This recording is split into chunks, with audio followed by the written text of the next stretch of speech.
Tangan.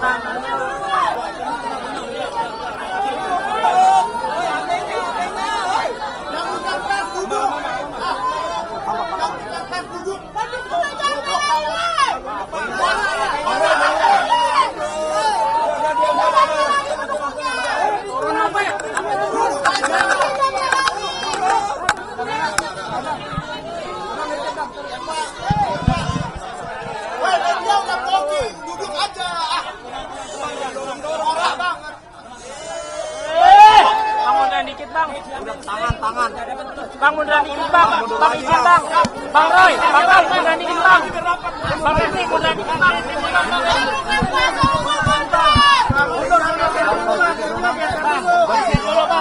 Timnya geser dulu.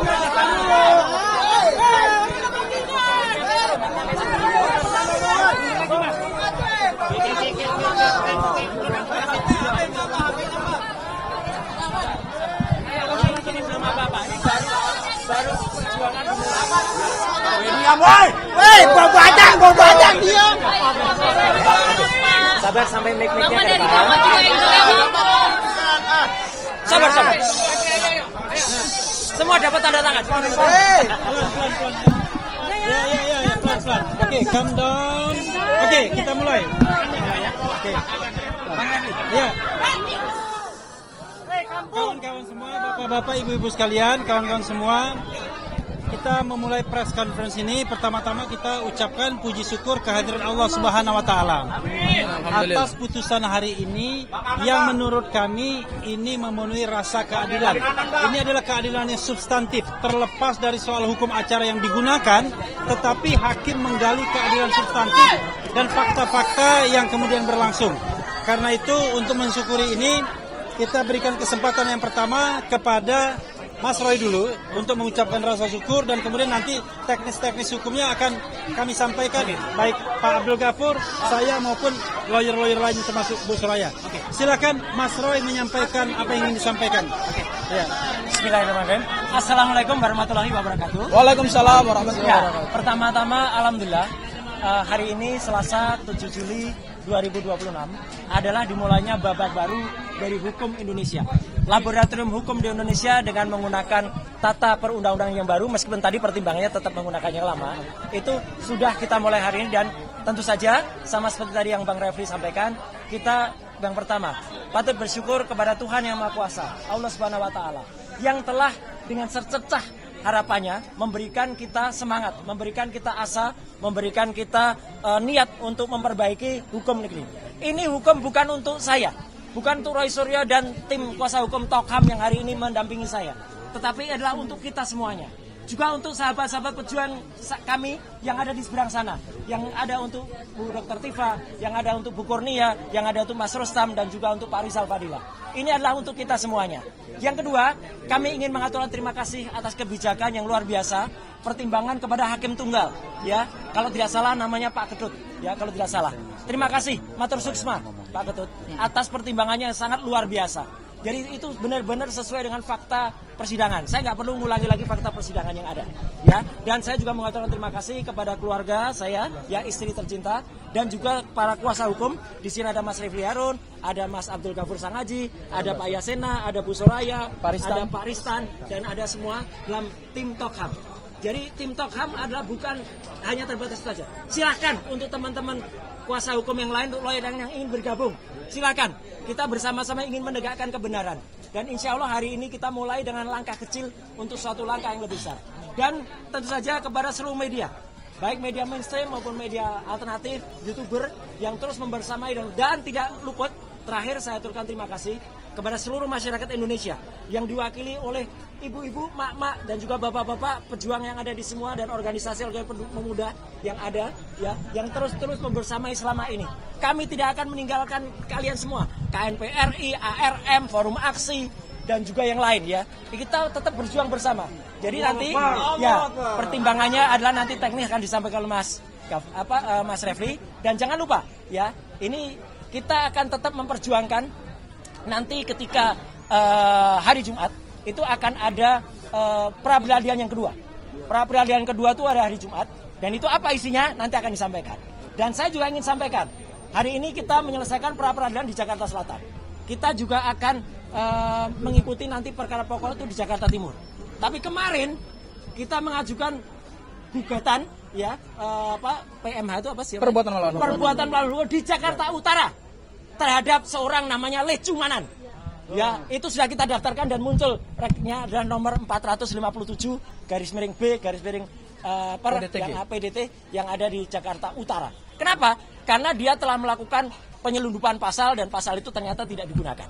Nanti detailnya mungkin Mas Gafar akan sampaikan, dan meskipun tadi hakim sekali lagi menggunakan KUHP lama dan baru, tapi dalam suatu KUHP baru, maka itu namanya apa? Namanya dioplos. Pasti oplos. Ini oplos sih. Oplos dan kolaborasi.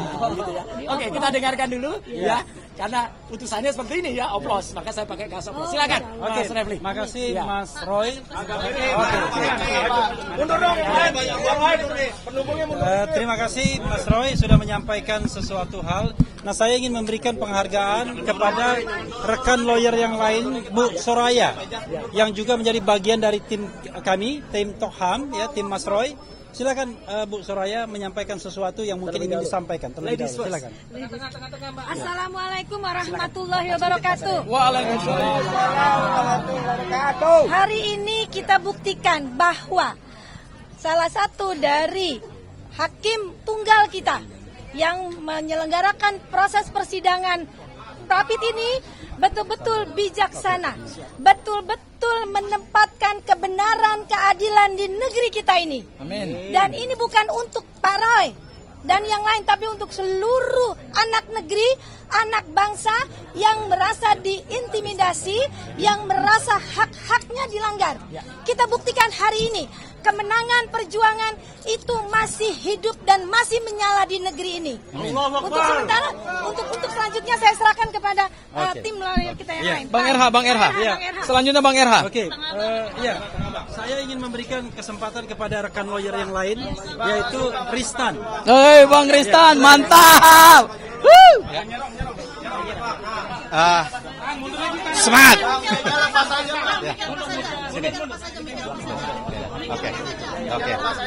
Oke. Puji Tuhan, puji syukur hari ini ternyata keadilan itu masih ada di negara kita. Ya.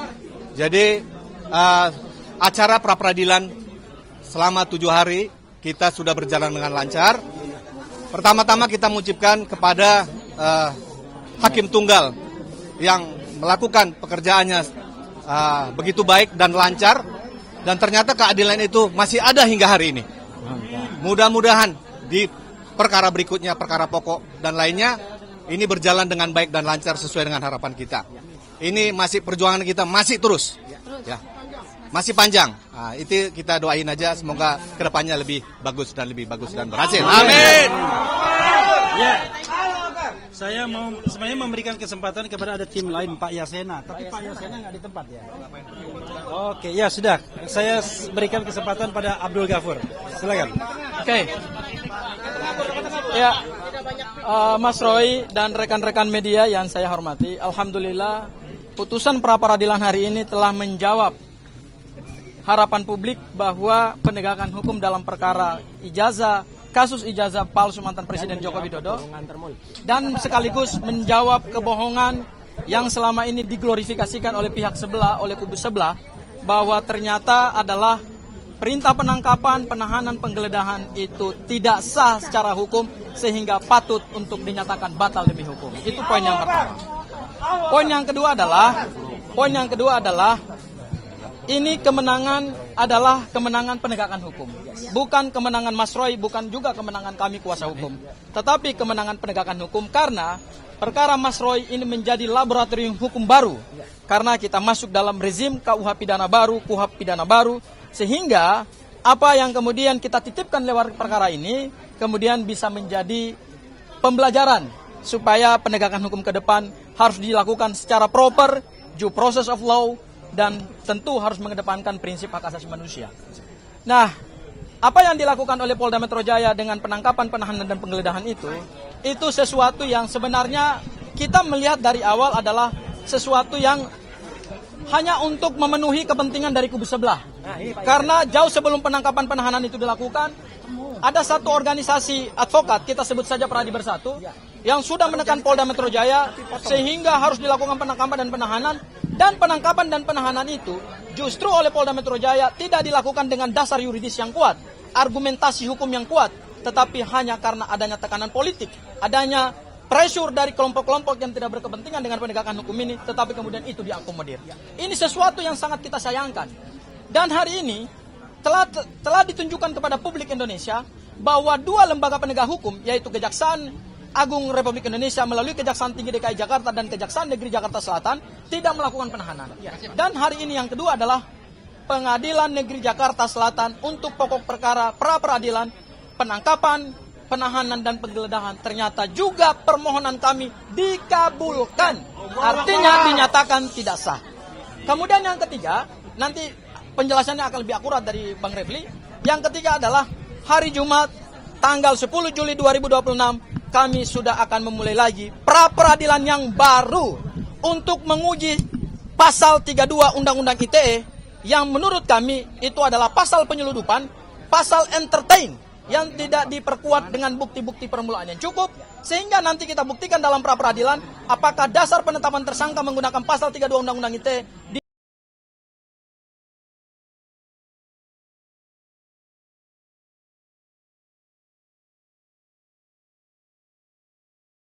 Bang Refli. Ya, dan yang terakhir adalah ada gugatan perbuatan melawan hukum pasal 1365 KUH Perdata yang diajukan oleh prinsipal kami, salah satu pejuang yang hari ini terus tegar dan punya komitmen sesuai dengan komitmennya Bu Tifa, tidak akan melakukan restoratif justice dengan Pak Joko Widodo dan tidak mengakui kesalahan atau plea bargain dalam KUHP baru, yaitu sudah mendaftarkan gugatan perbuatan melawan hukum kepada seorang pendukung Pak Joko Widodo, pelapor dalam perkara ini, yaitu Lechmanan. Dan perkara tersebut sudah terregistrasi dalam perkara perdata, yaitu di Pengadilan Negeri Jakarta Utara, dan akan segera keluar jadwal persidangannya. Kenapa kami melakukan itu dan kenapa dimohonkan oleh Mas Roy? Karena adanya peristiwa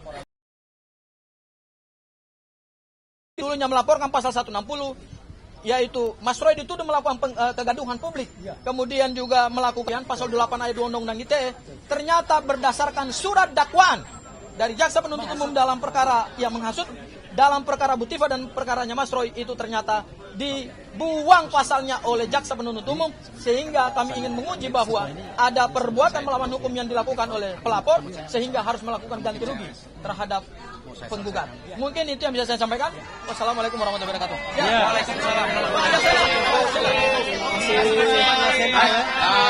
Terima kasih. Saya menambahkan terkait dengan masalah nama baik Bapak Roy Suryo ya yang tercemar dalam kaitan penangkapan, penahanan dan penggeledahan. Tadi berdasarkan putusan hakim nanti dilaksanakan terpisah. Kita akan ajukan untuk rehabilitasi nama baik dari Bapak KRMT Roy Suryo Noto Diprojo ya, agar bisa pulih kembali nama baiknya, jangan sampai tercemar dan tidak ada perbaikan sama sekali. Adapun mengenai masalah biayanya, nanti kami usulkan lebih lanjut berdasarkan putusan hakim tadi disampaikan, dilakukan secara terpisah. Demikian. Terima kasih. Assalamualaikum. Ini terakhir. Closing. Kesimpulan. Sekaligus ini kami perkenalkan beliau adalah koordinator untuk Mas Roy dalam tim Tolham. Beliau koordinatornya. Waduh. Nggak ada pemecatan Bang Refli. Nggak ada. Ya, itu menjawab isu. Ya, kawan-kawan semua, Assalamualaikum warahmatullahi wabarakatuh. Ya, kita patut berbahagia dan berbangga hari ini, tetapi yang saya ingin garis bawahi, perjuangan kita itu masih panjang. Masih ada nanti Jumat kita memulai pra-peradilan yang baru. Nah, pra-peradilan yang baru ini akan menentukan pokok perkara nanti. Karena kita akan mengajukan pasal 32 ayat 1 yang kami anggap itu adalah pasal selundupan hanya untuk bagaimana bargaining power penyidik bisa menahan suatu waktu baik Mas Roy maupun Dr. Tifa. Karena itu kita akan ajukan, kita berusaha insya Allah rontokkan pasal ini, karena pasal ini paling tidak menurut kami tidak disertai dengan fakta dan peristiwa yang sesungguhnya, tidak disertai dengan dua alat bukti yang cukup. Itu perjuangan kita yang harus kita jalani berikutnya dan mohon dukungan. Dan sekali lagi bahwa ini tidak bermaksud untuk menghambat pokok perkara, karena pra peradilan ini adalah hak yang diberikan oleh undang-undang kepada tersangka, dan terbukti ternyata hari ini pra peradilan itu paling tidak memulihkan harkat Mas Roy, bahwa proses penggeledahan, penahanan dan penangkapan dan penahanan itu tidak sah. Dan hakim tadi memastikan bahwa Mas Roy adalah orang yang patuh, orang yang kooperatif, orang yang melakukan wajib lapor sesuai dengan perjanjian dengan penyidik agar tidak ditahan sebanyak 30 kali. Sehingga yang mencederai janji itu bukan Mas Roy, tetapi penyidik sendiri yang menangkap tiba-tiba, yang menahan tiba-tiba tanpa alasan yang bisa dibenarkan. Karena itu hakim secara substantif, ya, secara adil menyatakan bahwa proses rangkaian penggeledahan, penangkapan dan penahanan itu tidak sah. Bagaimana dengan pokok perkara? At any time sesungguhnya kami siap untuk disidangkan pokok perkaranya, tidak seperti yang dikatakan bahwa Mas Roy mengulur-ulur waktu, tetapi berdasarkan kitab undang-undang hukum acara pidana yang baru, kalau kita mengajukan pra peradilan dan itu adalah hak kita, sekali lagi hak kita, karena kita ingin berperang tetapi dengan jalan yang jauh lebih mulus.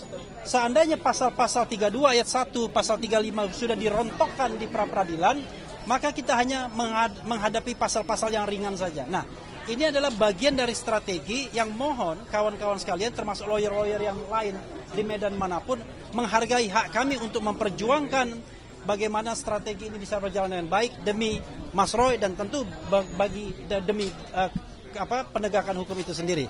Itu saja yang ingin saya sampaikan. Sekali lagi, terima kasih. Wassalamualaikum warahmatullahi wabarakatuh. Terima kasih. Mas Roy, bajunya dong.